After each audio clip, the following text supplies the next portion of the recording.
From New York, this is Democracy Now! I don't think of my books as biographies. I'm not interested in writing stories of great men. What I'm interested in is examining political power through the lives of great men, and in particular how political power shapes our lives. It shapes the lives both of those who wield power, but it also shapes the lives, of course, of those of the powerless. And I'm interested in examining the lives of the powerless. Today, we spend the hour with Robert Caro, who's been described as the greatest political biographer of our times. He won 2 Pulitzer Prizes, first for his groundbreaking book on Robert Moses called The Power Broker, and then for Master of the Senate, one of 4 volumes he's written about Lyndon B. Johnson. He's still writing the 5th. Robert Caro is out with a new book titled Working, Researching, Interviewing, Writing. All that and more coming up.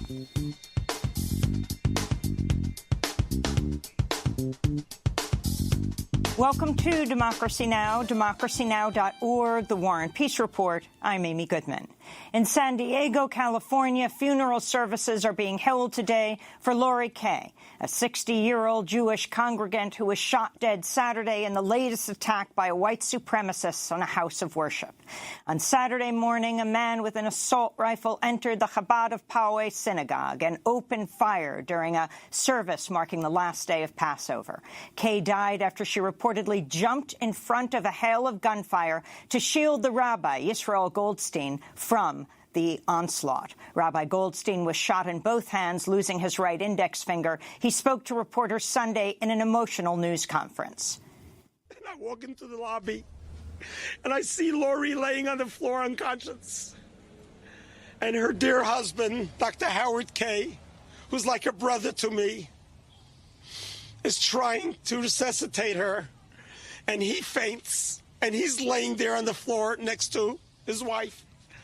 And then the daughter, Hannah, comes out screaming, "Daddy and Mommy, what's going on?" This is the most heart-wrenching sight I could have seen. 2 other congregants were wounded in the attack. Police say the shooter fled the scene but was arrested a short time later. They identified him as 19-year-old John Ernest, a student at Cal State San Marcos.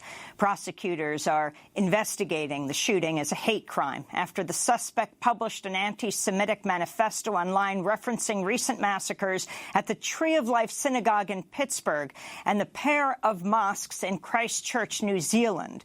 Ernest also claimed responsibility for an arson attack on a mosque in San Diego County last month.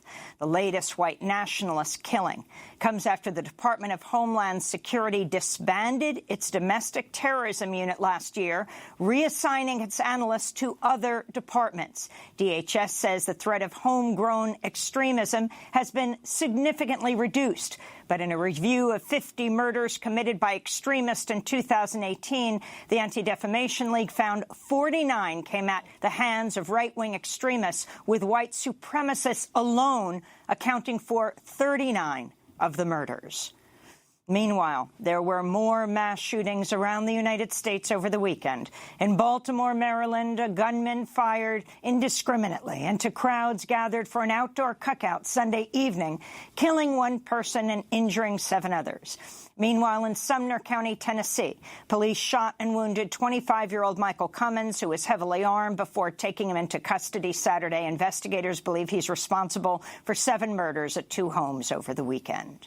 In Indianapolis, President Trump told the annual convention of the National Rifle Association Friday he's seeking to cancel U.S. support for the Arms Trade Treaty, an international agreement that limits weapons sales that fuel destructive conflicts.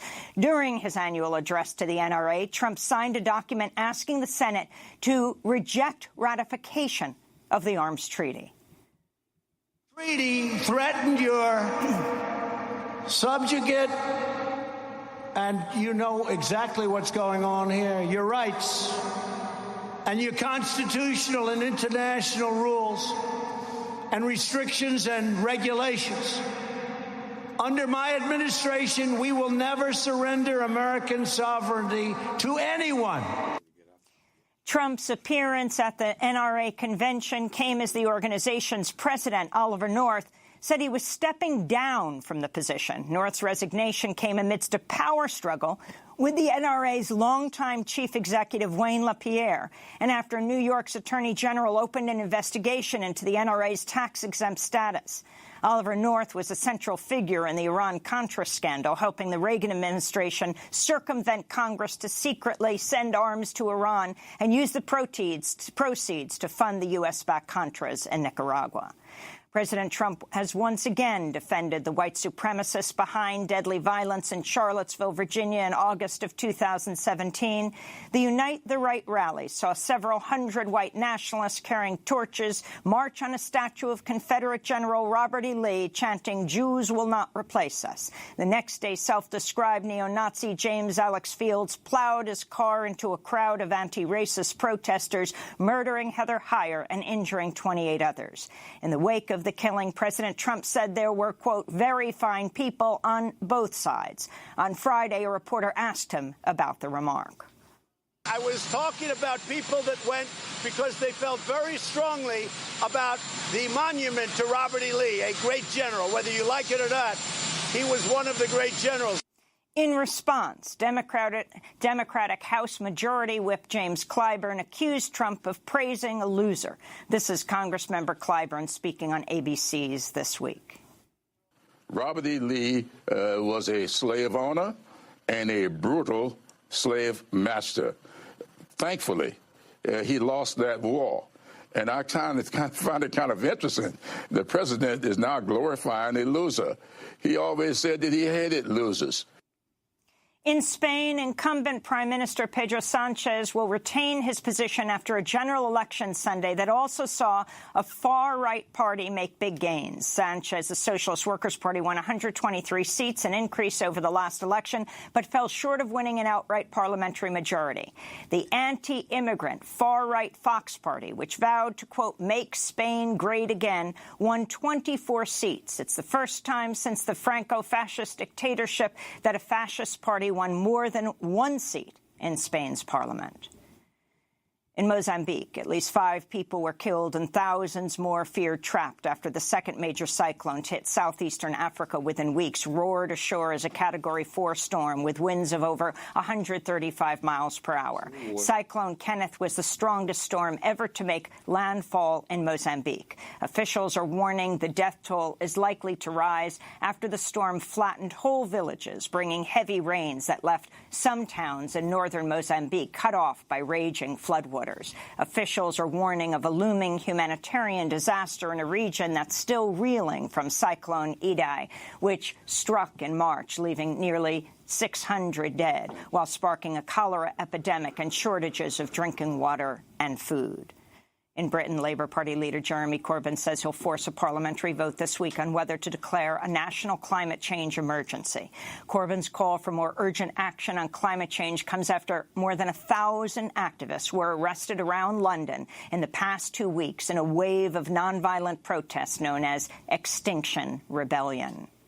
In West Virginia, a 22-year-old protester is facing a felony terrorism charge and other misdemeanors after he was arrested in a nonviolent civil disobedience action aimed at stopping the Mountain Valley Pipeline. Holden Demetrius was arrested Thursday, about 5 hours after he chained himself to welding equipment, slowing construction of the frack gas pipeline. Since February, activists have been occupying trees in the path of the pipeline route in West Virginia's Jefferson National Forest, where the Mountain Valley Pipeline Company hopes to drill through a mountain directly underneath the Appalachian Trail. Sri Lanka has banned face coverings in public following the Easter Sunday attacks that left more than 250 people dead last week. The country's president, Maithripala Sirisena, said he was using an emergency law to enact the ban Monday, citing public safety to outlaw, quote, all forms of clothing that cover a person's face and prevents them from being identified, unquote. Muslim leaders are criticizing the move, which is thought to target the niqab and burqa worn by some Muslim women. The executive director of Human Rights Watch, Kenneth Roth, tweeted, "No indication that recent Sri Lanka bombers covered their faces, but President Sirisena bans face covering." That needless restriction means that Muslim women whose practice leads them to cover up now won't be able to leave home, Roth tweeted. This comes as 15 people, including 6 children, died Friday in a raid on a suspected hideout of militants connected to the Sri Lanka attacks. 3 men set off explosives as troops attempted to raid the house, killing the children and 3 women. In Hong Kong, tens of thousands of people marched peacefully on Sunday against a proposal that would allow people to be extradited to mainland China for trial, where they would face far fewer protections than afforded under Hong Kong's policy known as one country, two systems. Many of the protesters held umbrellas, recalling the 2014 umbrella movement pro-democracy protests. This is Jason Ching, one of the marchers. Once this law has been passed, it won't matter if you're an average person or a foreigner coming through Hong Kong. There will be a real possibility you'll be taken and sent off to the mainland. Back in the United States, in a major ruling for women's reproductive rights, the Supreme Court of Kansas ruled Friday that women have a right to safe and legal abortion under the state constitution. In a 6-1 decision, the court ruled Kansas's constitution, quote, affords protection of the right of personal autonomy, which includes the ability to control one's own body, to assert bodily integrity, and to exercise self-determination, unquote. The ruling overturns a 2015 Kansas law banning the most common abortion procedure after about 15 weeks of pregnancy. This comes as abortion rights are under threat across the United States, with 28 states currently considering legislation to ban or restrict abortion in various ways. 3 prominent women's rights activists are launching a new political action group today called Supermajority, aimed at training a new generation of women activists to take on grassroots campaign and electoral politics. Alicia Garza, co-founder of Black Lives Matter, former Planned Parenthood president Cecile Richards, and Ajen Poo, executive director of the National Domestic Workers Alliance, say they'll focus on mobilizing voters for the 2020 primary and general elections. Speaking to the website Refinery 29, Cecile Richards said, quote, women are the majority of voters and the majority of activists, and yet they continue to be treated as a side issue in a special interest group. It's time that women get the credit and the encouragement, and we begin to amplify the extraordinary work that women are doing, Richards said. Top Pentagon officials are backing a Department of Homeland Security request to allow members of the U.S. military to come in contact with migrants along the U.S.-Mexico border. If approved, the plan would provide waivers for about 300 troops to work as cooks and drivers for immigration agencies. The plan would also bring in military lawyers to work on immigration cases in civilian courts. In Massachusetts, federal prosecutors have charged a state judge and a former court officer with obstruction of justice for allegedly helping an undocumented immigrant evade ICE agents at a district courthouse in the city of Newton. Judge Shelley Richmond Joseph and Officer Wesley McGregor helped an undocumented man sneak out of the courthouse through the basement back door, knowing ICE agents were looking for him in the front lobby. Both Joseph and McGregor pleaded not guilty. A lawyer for McGregor called the charges factually wrong and legally questionable and, quote, federal immigration enforcement run amok, unquote. And Los Angeles health officials have ordered a quarantine for over 1,000 students and staff at 2 colleges amidst the largest measles outbreak to hit the United States in decades. The order came after a student at UCLA and another at Cal State Los Angeles came down with measles, potentially exposing hundreds of others on each campus. This is L.A. County Public Health Director Barbara Ferrer. The Department of Public Health has asked people who have been issued a quarantine order to adhere to the following: to remain at home or in a designated setting and not to attend school or work outside of that designated setting. If they have medical appointments or some other urgent matter that requires that they leave the home, they need to notify the Public Health Department before they do that, and they have a number to call so that they can get assistance in making sure as they travel they don't inadvertently risk exposing others to measles. They're not allowed to use public or commercial transportation. That includes buses, subways, trains, taxis, or airplanes. Measles is a highly contagious infection that kills 100,000 people worldwide each year, most of them children. Public health officials say the disease is resurgent in the United States due to declining vaccination rates, spawned by a discredited theory that the MMR vaccine causes autism. And those are some of the headlines. This is Democracy Now!, democracynow.org, The War and Peace Report. I'm Amy Goodman. We turn now to one of the nation's most celebrated writers, the two-time Pulitzer Prize winner, Robert Caro. He's out with a new book titled Working that gives an inside look at his remarkable research and writing process. And it does appear that Robert Caro is always working. 45 years ago, he published his first book, The Power Broker, Robert Moses and the Fall of New York. Over a 7-year period, he conducted over 500 interviews for what turned out to be a 1,200-page book looking at how Robert Moses reshaped the nation's largest city, New York.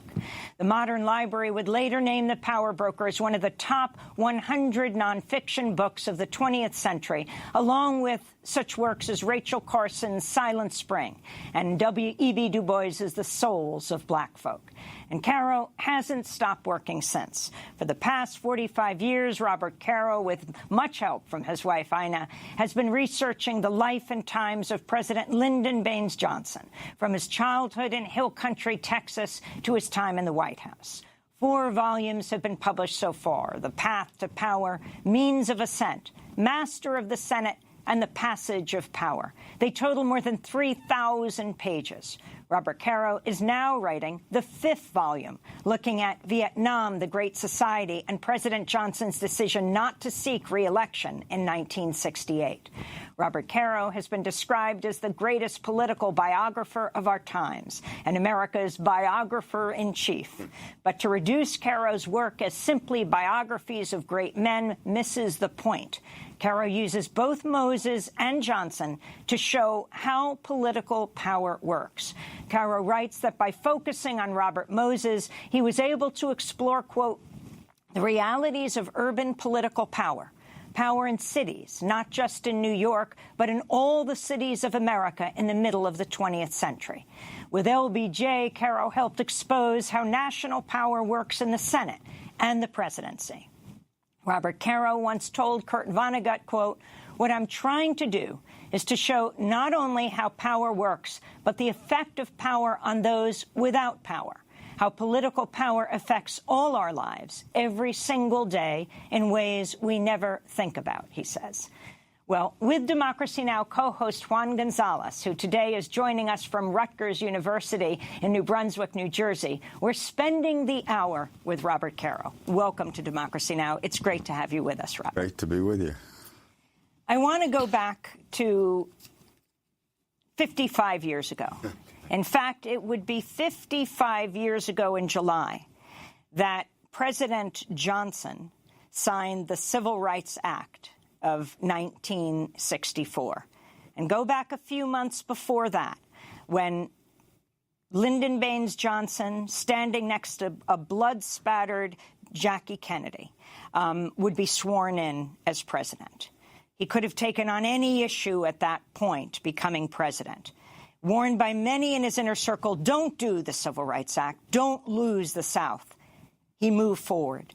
Describe for us, set the stage and the place, talk about LBJ's decision to go this route. 4 days after the assassination, he has to give an address to the joint session of Congress. He's not even in the Oval Office yet. He's still working out of his private home in Washington. 3 or 4 of his speechwriters are sitting around the kitchen table trying to draft his speech. And at some point, Johnson comes down wearing a bathrobe and asks them how they're doing. They say, well, the only thing we're all sure of is don't make civil rights a priority. If you anger the Southerners who control Congress, they're going to stop your whole legislative program like they did Kennedy. It's a noble cause, but it's a lost cause. Don't fight for it.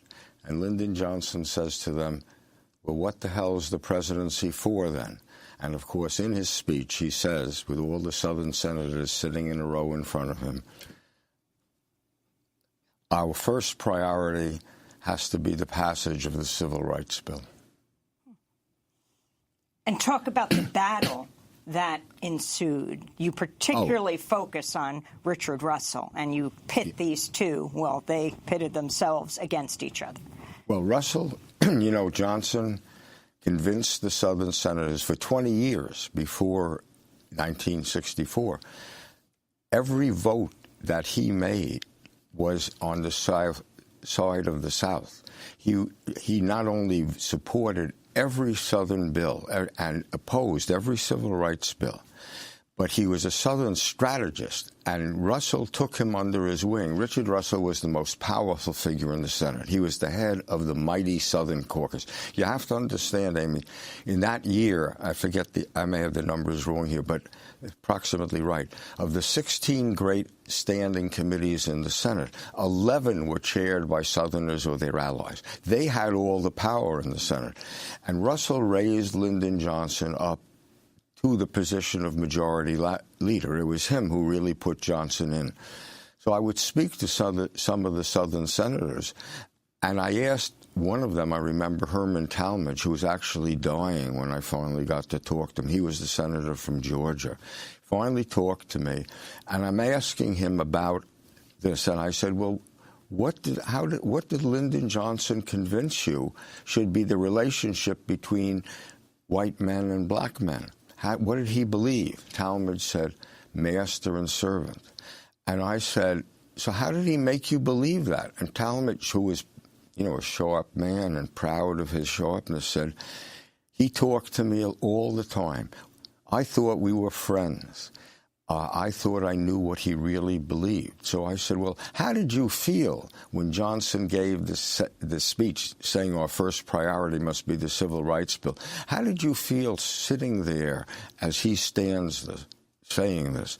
Talmadge said, there was this long pause. Finally, he says to me, sick.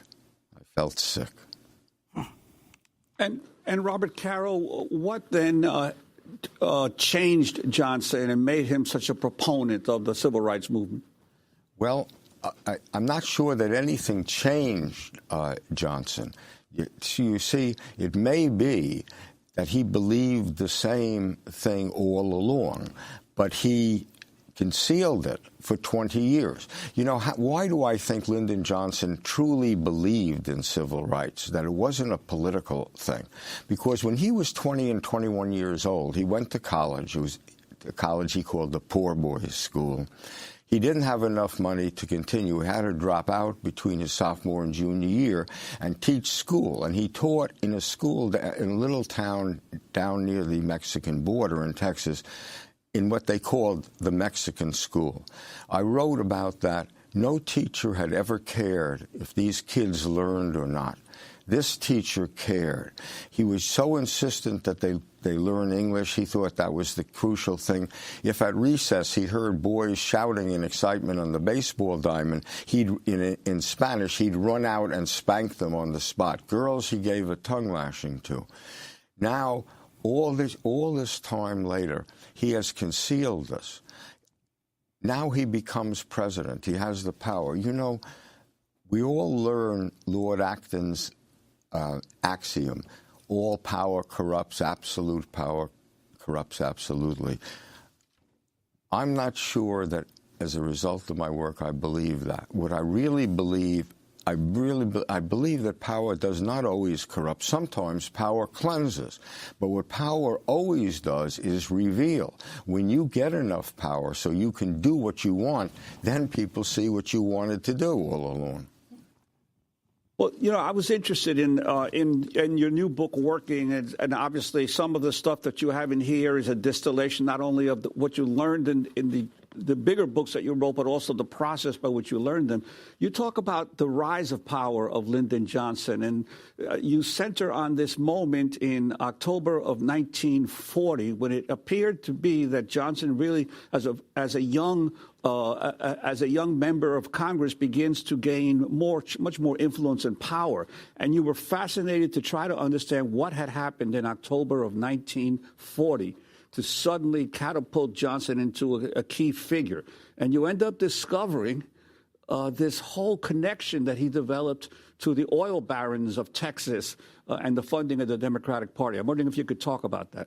Yes, it was quite, you see, he's been in Congress only 3 years. He's 32 years old. He has no power.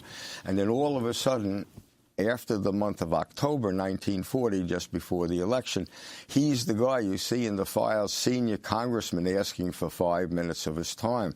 So I said, what happened during that 5 months? At that time, I was talking to a notable Washington fixer, a very ebullient wheeler dealer in Washington for decades named Tommy the Cork. He used to call me Kid.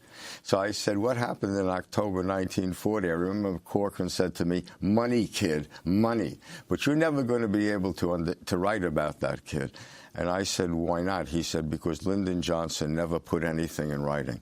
Well, Corcoran was only partly right. Johnson hardly ever put anything in writing. But as I'm going through the papers in the Johnson Library, there are two amazing documents. One is a telegram from Brown and Root, the huge Texas oil contracting and dam building firm for whom Johnson is getting federal contract, saying to Lyndon Johnson at the beginning of October 1940, Lyndon, the checks are on the way. And the money that is being sent to him, unprecedented amounts of money, is for him to distribute to congressmen, because Lyndon Johnson is a genius. He doesn't have any power. But he realizes there is one thing he has that no other congressman has. He knows two groups of people. He knows the Texas oil men and contractors who need favors from the federal government, and he needs and are willing to pay to get it, to give campaign contributions. And he knows the northern liberal congressmen who need money for their campaigns. He arranges that all this money be given through him, and that creates power. And there is a list that I found in the Johnson Library that was just remarkable. You know, we wonder, how do you prove that economic power has such an effect on political power, that economic power creates political power sometimes? You see it all in this list. The list is typed by one of Johnson's secretaries. There are two typed columns. In the left column is the name of the congressman who's asking for money. In the center column is how much money he's asking for, small amounts, tiny amounts by our standards. Lyndon needs $450 for poll watchers. Lyndon, $700 will give me a round of last-minute advertising. But in the left-hand column, left-hand margin, next to the congressman's name, there is, by each name, something in Johnson's handwriting. Sometimes he writes, if he's giving the congressman all the money the guy has asked for, he writes, okay.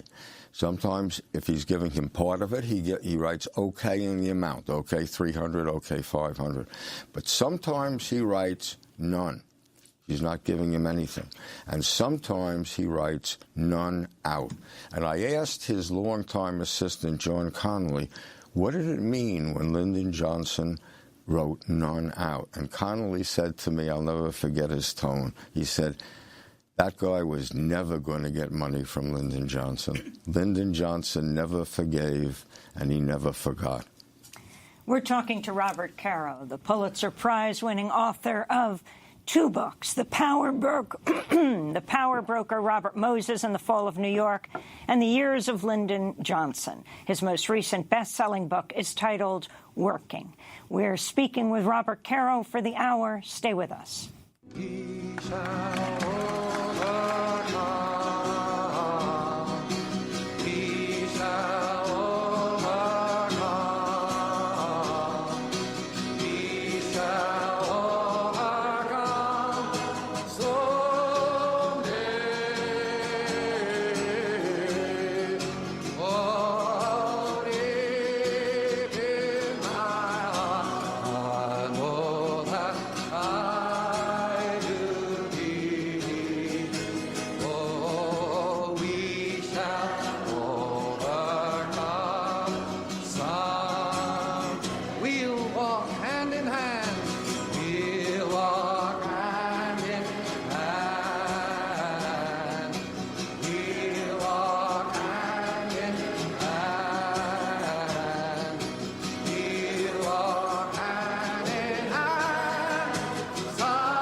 Shall Overcome, live recording of the late folk legend Pete Seeger singing at Carnegie Hall in 1963. Pete Seeger was born 100 years ago this Friday, May 3rd, 1919. This is Democracy Now! I'm Amy Goodman with Juan Gonzalez, who's joining us from Rutgers University in New Jersey, where he teaches. Our guest for the hour is the Pulitzer Prize-winning author Robert Caro. Won the prizes for 2 books, one on Robert Moses, one on President Johnson, though he's actually written 4 on President Johnson and writing a 5th, and now has a new book out called Working. As we listen to that break, Pete Seeger singing We Shall Overcome. Talk about Lyndon Johnson hearing that song outside the White House. He's hearing it. You know, in those days, we had Martin Luther King marching in Selma. The marchers, the pickets, the civil rights movement believed Lyndon Johnson wasn't fully on their side. They heard his southern accent. They are singing it on Pennsylvania Avenue outside the White House. You can hear it, you know, in the family dining room at the White House. On the night that he goes to Congress to deliver his speech on the Voting Rights Act, as the car turns out of the White House onto Pennsylvania Avenue, the pickets are there, just pressing almost up to the car. And among the things they're chanting, hey, hey, LBJ, just you wait, see what happens in 68.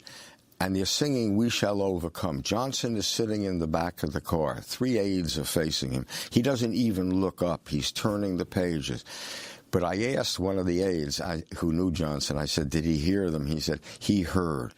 He goes to Congress and gives this speech in which he adopts the key line, the anthem of the civil rights movement, We Shall Overcome, as our anthem. He says it's not just Negroes who have to overcome. We have to overcome our prejudice, and we shall overcome.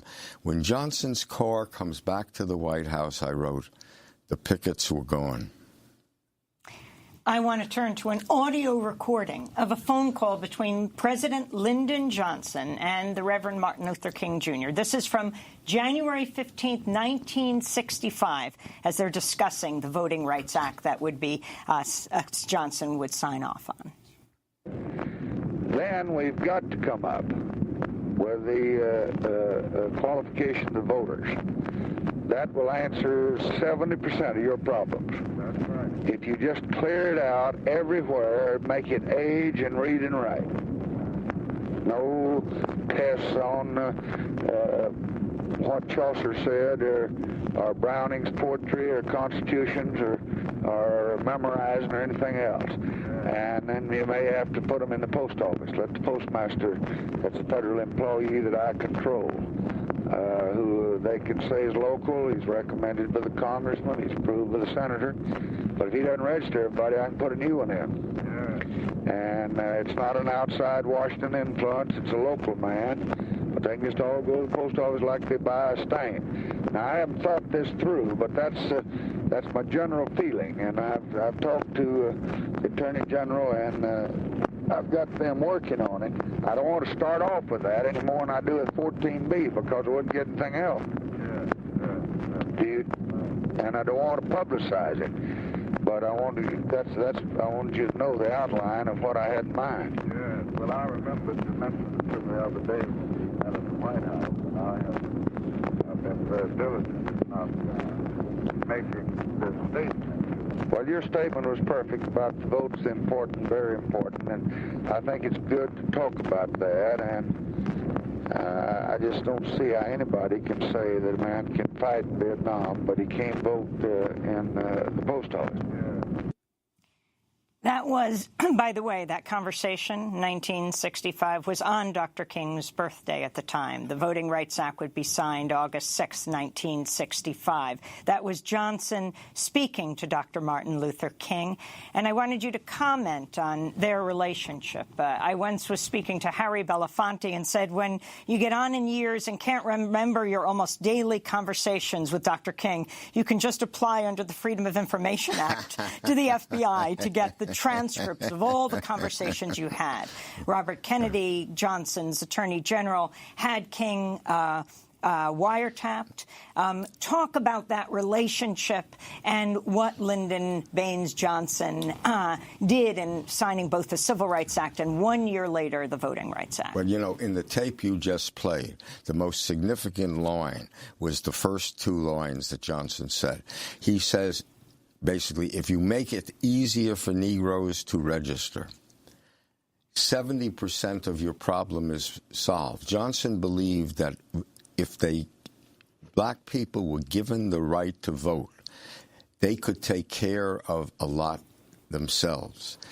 They would start electing their own officials. They would start to change America. So he's saying to King, the thing that I'm concentrating on is that you can register just as easy as going into a post office. If we give them the power to vote, they'll have the power they need. You know, Martin Luther King, for a long time, didn't trust Lyndon Johnson. You know, he didn't fully believed it. When Johnson gives his speech and says, "We shall overcome," Martin Luther King is down in Selma. He's listening to it on television in the living room of one of his supporters. And when Johnson says, "and we shall overcome," they turn around and look at Dr. King, and it's the only time, they say, they ever saw him cry. And Robert Carroll, to go back to your approach to writing and researching, especially in this age when everyone or most of the young people get their information and their news from Twitter and Facebook posts and relatively short articles that they might read online. You actually moved with your wife to Texas to be able to really get into the subject matter of LBJ and his role in history and where he came from. Could you talk about your approach to spending years often just writing one book? Well, the research, you know, I write pretty fast, although no one believes that. It's the research that takes the time. The particular thing you're talking about, moving to the Hill Country, I thought we wouldn't have to do that. There were already, as I recall, 7 biographies published. They all had chapters on his youth that depicted him a certain way.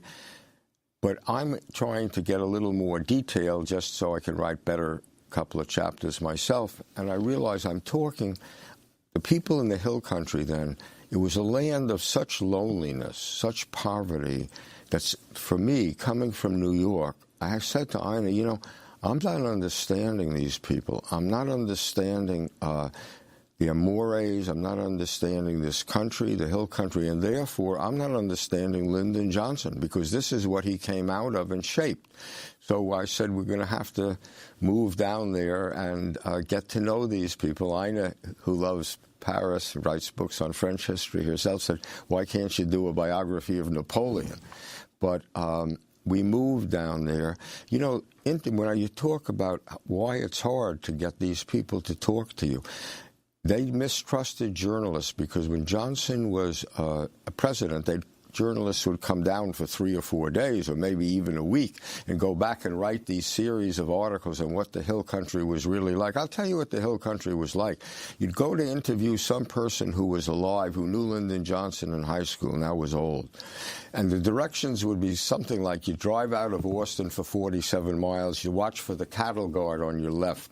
You turn left there, and you go on this rutted, unpaved road for like 30 miles.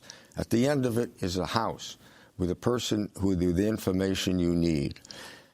You say, I haven't passed the house for 30 miles. Who does this person talk to? Does she have any friends? They're very wary of strangers. And I wasn't getting people to talk to me at all. So as soon as we moved down there, as it happens, as soon as they realized someone had come to stay and trying to understand them, they would tell me what Lyndon Johnson was really like as a young man, which was very different from anything that had been depicted before. Oh. You talked about moving there with Ina, your wife. Yes. I wanted to talk about her role, which Sure. you have extolled, her role in your work. I mean, everything from when you moved to Hill Country, how she gets to befriend this taciturn woman who is an important source for you, turning up with homemade fig jam she made herself that opens up the people to speak. But it's more than the jam. It is the research. It is your trusted fellow researcher partner in all of this. Yes, Ina is the only, you look at other biographies, and you at the end in the acknowledgments, they might name 3 or 4 or more researchers who helped them. I found that there's only one person besides myself that I've ever been able to trust to do my research, and it's Ina. She is a wonderful researcher. She's also a historian in her own right. In her high school yearbook, it says her ambition is to be historical researcher. So we've spent a lot of months and even years of our lives in the Lyndon Johnson Library going through papers. We're going to break for a moment, and then we're going to come back to continue this discussion and also talk about Robert Moses, the man who you wrote the book about, The Power Broker. Robert Caro, the twice Pulitzer Prize-winning author of The Power Broker, Robert Moses in the Fall of New York, and The Years of Lyndon Johnson, his most recent best-selling book, Working. This is Democracy Now!, back in a minute. It was back in 1942, I was a member of a good platoon. We were on maneuvers in Louisiana one night by the light of the moon. The captain told us to ford a river, that's how it all begun. We were knee-deep in the big muddy, the big fool said to push on. Well, the sergeant said, "Sir, are you sure this is the best way back to the base?" "Sergeant, go on, I forded this river about a mile above this place. It'll be a little soggy, but just keep slogging, we'll soon be on dry ground." We were waist deep in the big muddy, the big fool said to push on.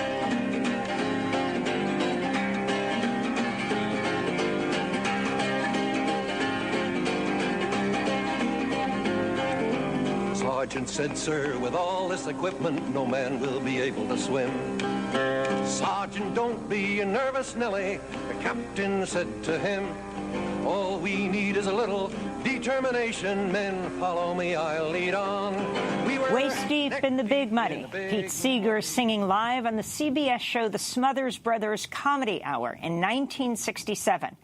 The song was initially censored from the original broadcast, but then under enormous pressure, CBS gave in.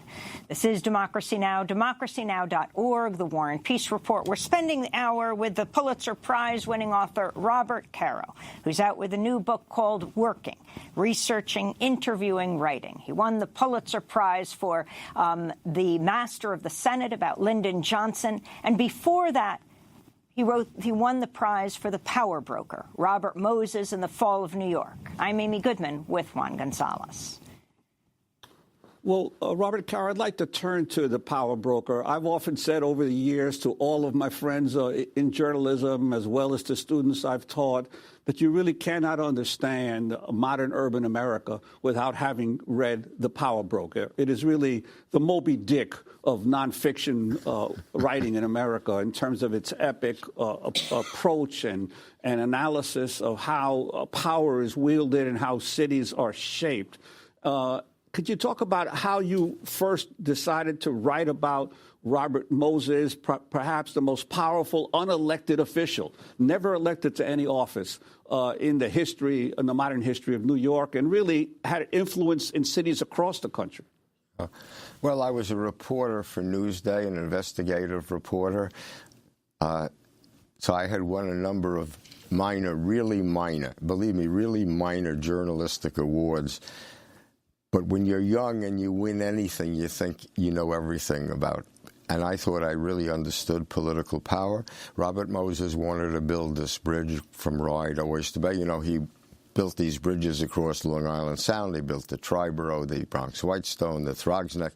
Now he wants to build the Rye Oyster Bay Bridge. Newsday assigns me, I was then 24, 25, to look into it. And I discover it's this really terrible idea. It would have generated so much traffic. The Long Island Expressway would have needed 12 more lanes just to hold the car. And the piers of this bridge would have had to be so big that they would have caused tidal pollution in Long Island Sound.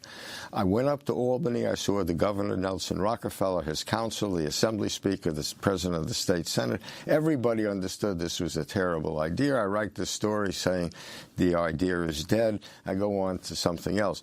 2 weeks later, I have a friend in Albany. He calls me and he says, Bob, you ought to come back up here. Robert Moses was here yesterday. So I said, oh, I don't think so. I think I took care of that bridge. He says, well, Robert Moses was up here yesterday. I think you ought to come back. I come back, I speak to the same people, the governor, the assembly speaker, etc. They all think this is now the greatest idea in the world, and in fact, the state is going to pay for the initial stages of it. And I'm driving back to Long Island that night. I remember it was 163 miles.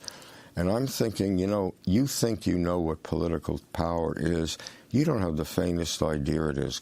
You think you're in a democracy, and political power comes from being elected, from the votes that people cast at the ballot box. Here's a guy who was never elected to anything, and he had more power than anyone who was, more power than any mayor, more power than any governor, more power than any mayor and governor combined. And he held his power for 44 years, and with it, he shaped all New York City. And you, Robert Caro, don't have any idea where this power comes from. And I also realized neither does anybody else. That's when I decided to do The Power Broker. Well, in working, you talk about also the impact that Moses had on the neighborhoods of the city, and really redesigning many of New York City's neighborhoods. And you say at one point, he shaped the city physically, not only by what he built, but by what he destroyed. To build his expressways, he evicted from their homes 250,000 persons, in the process ripping out the centers of a score of neighborhoods, many of them friendly, vibrant communities that had been made the city a home to its people. And to build his non-highway public works, he evicted perhaps 250,000 more. Perhaps 500,000 people were displaced by the public works of Robert Moses. And, of course, many people don't think about the impact the destruction of communities in the 50s and 60s then led to the rise of crime in the 70s and 80s in many of these same neighborhoods. Well, what you're talking about is when I decided that my books had to be different than what I thought they would be at the beginning.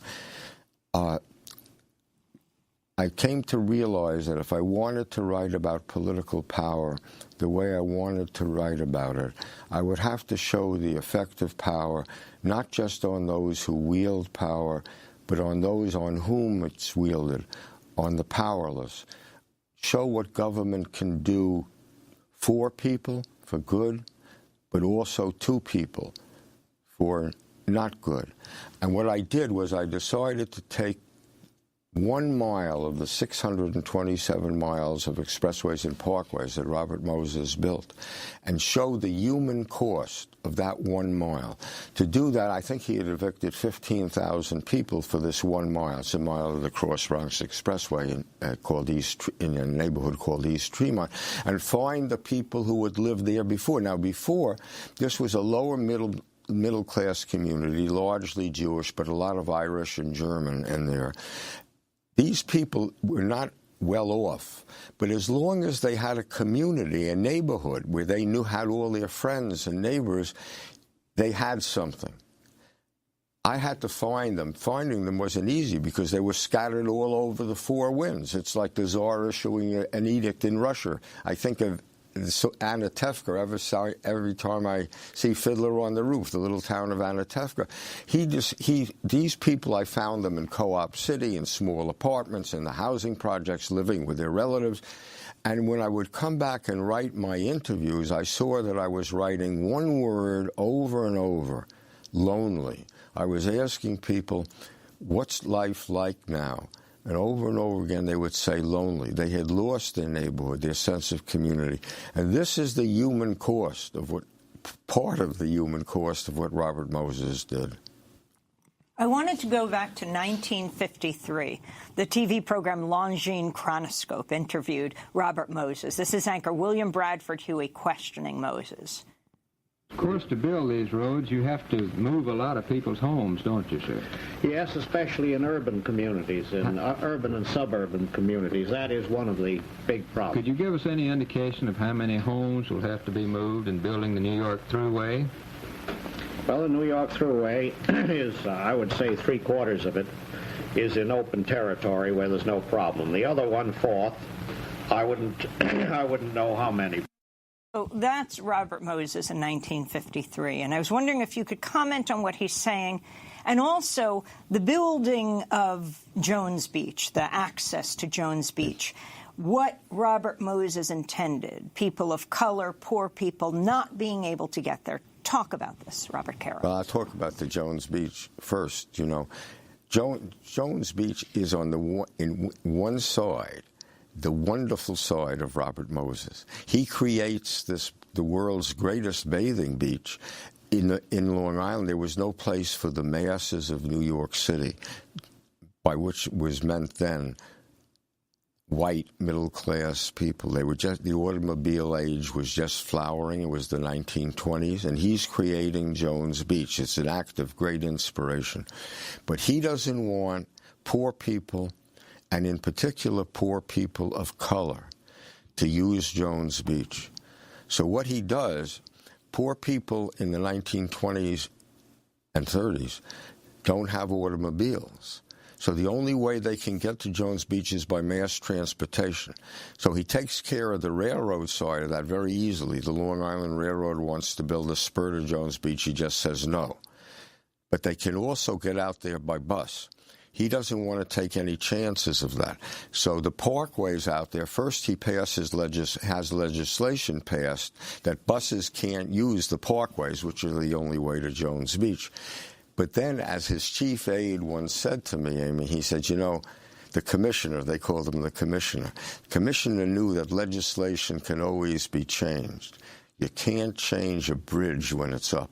So if you drive out to Jones Beach, you see along the Southern State and the Meadowbrook Parkways, with the roads to Jones Beach, clearance, there are 173 of these bridges. Clearance 13.9 inches, clearance 10 feet, because buses needed 14 feet of clearance, so people couldn't get there to buses. One of the revelatory moments of my life and Ina's life, I wanted to see how this affected over the decades. So now I'm doing the Power Broker. It's not 1930 anymore when he opened it. It's now, let's say, 1970, 40 years later. There's one big parking lot in Jones Beach with four underpasses that people use to get to the beach. We stood there. I had a pad, and I said whites, Latinos, blacks. And to this day, one of the moments that shaped my career as a biographer was the rage, really, that kept building in me as you said all these things for the white people, the number, hardly any for the Latinos, and even less for the blacks. You said, this is what public works, public policy does to the powerless, to poor people, and how long the effect of it lasts.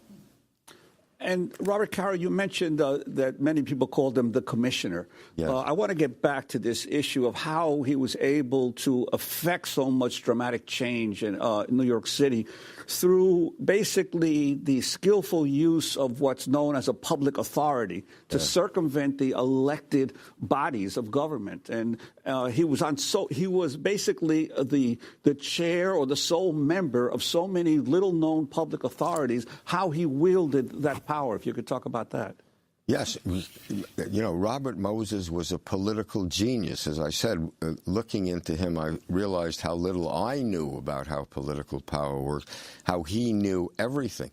He thinks he's going to get elected to something. He runs for governor of New York State, and people don't like him, and he loses by what I think is still the largest majority anyone ever lost by a state election in New York. Thinks he's going to be mayor of New York. He's not going to be mayor of New York. He realizes he has to get power to build these great public works, these huge public works somewhere. He takes a yellow legal pad and goes into a little room next to his office and sits there by himself and drafts legislation which basically create public authorities in the modern form. Before that, they were just entities that sold bonds to build a bridge or a tunnel, collected tolls until the bonds were paid off and went out of existence. He created legislation that said these authorities will never go out of existence. And as long as he is head of the authorities, he's going to have the power of the authorities. And these authorities, of course, for about 30 years, if you were paying a toll and at any bridge or tunnel in New York City, you were basically paying it directly to Robert Moses. He had more money to build things than the city did. If you could talk about the building of Lincoln Center, this cultural mecca, and what it destroyed, and talk about the communities of color that lived in that area. Well, when you look at Lincoln, this is why The Power Broker is was a complicated book to write, because there are these two vividly different sides of Robert Moses. One is this genius that can conceive of huge public works. The other is this absolute disregard to what happens to the human beings who lived there before,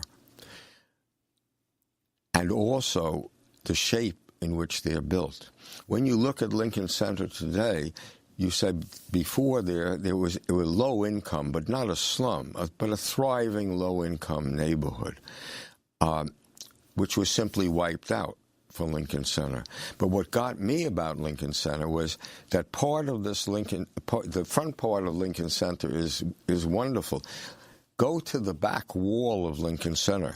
That's the wall that looks out on what's left of the neighborhood that had been there before, a poor neighborhood. It's blank. There are almost no entrances to Lincoln Center. It's turning its back on New York City, on the poor people of New York City.